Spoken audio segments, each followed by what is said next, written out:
Assalamualaikum warahmatullahi wabarakatuh.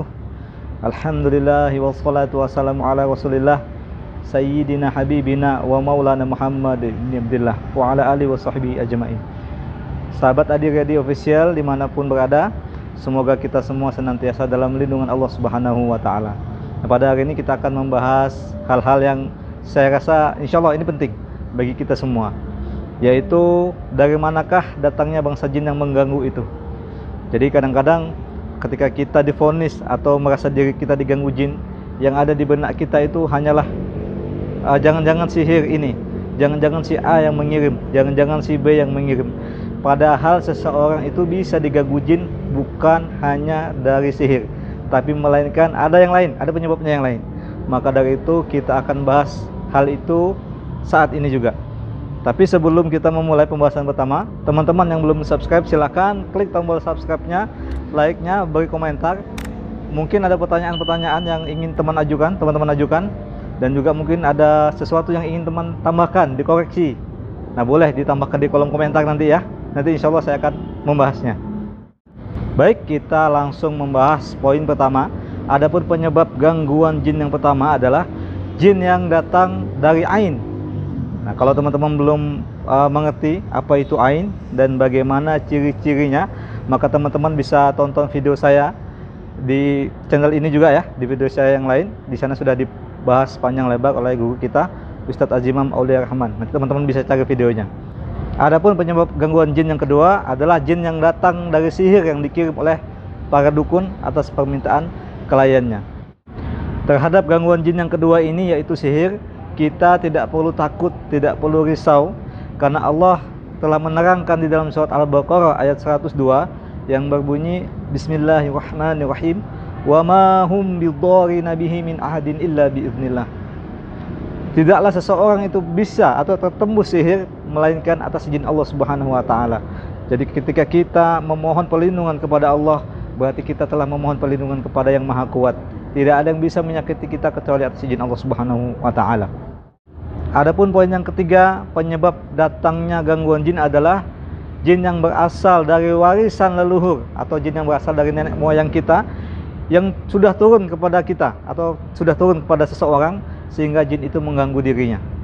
Jadi kalau kita atau nenek moyang kita punya peliharaan, punya perewangan, punya cekelan bangsa jin, punya pendamping bangsa jin, maka anak keturunannya selanjutnya akan berpotensi diganggu, diikuti oleh bangsa jin.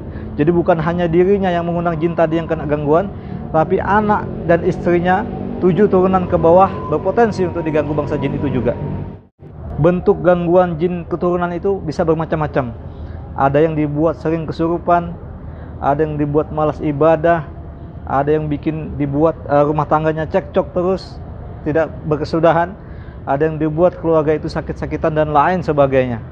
Maka dari itu tidak ada gunanya, tidak ada manfaatnya ketika kita memelihara atau bekerja sama dengan bangsa jin.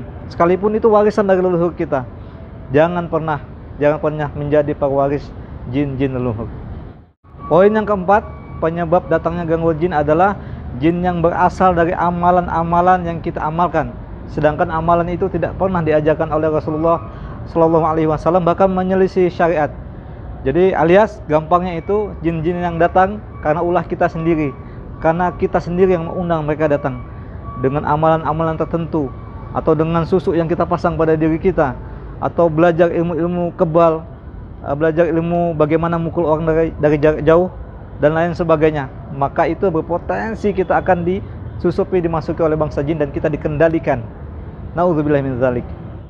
Adapun poin yang kelima, yaitu poin yang terakhir, sebab datangnya gangguan jin kepada kita adalah berasal dari jin yang zalim.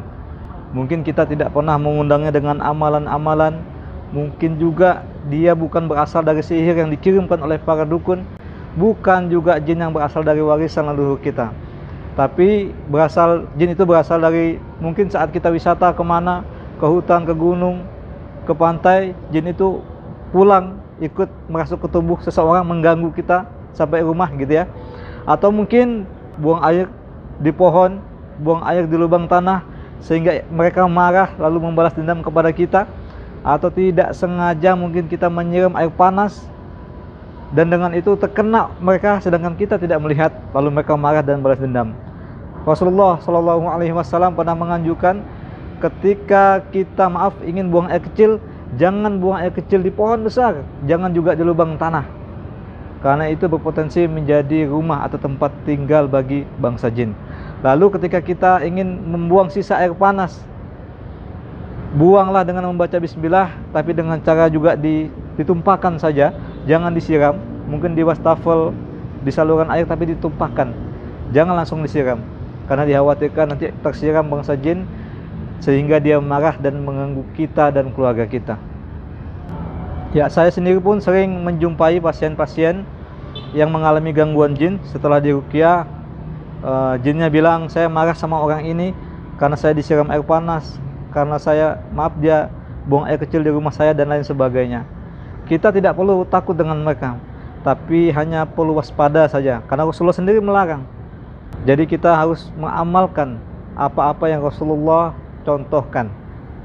Bahkan Allah Subhanahu wa taala memerintahkan kita, mewajibkan kita sebagai umat Rasulullah untuk mengikuti apa-apa yang dicontohkan oleh baginda Nabi Muhammad SAW.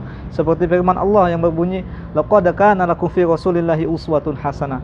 Sesungguhnya telah ada pada diri Rasulullah contoh atau suri tauladan yang baik. Maka kita sebagai umat Rasulullah hendaknya mengikuti apa yang beliau contohkan dan menjauhi apa yang beliau larang. Semoga saya, tim KBS, dan teman-teman yang berada di rumah serta keluarga semua yang ada di rumah selalu Allah lindungi kemanapun langkahnya, apapun yang dia perbuat. Amin, Allahumma amin.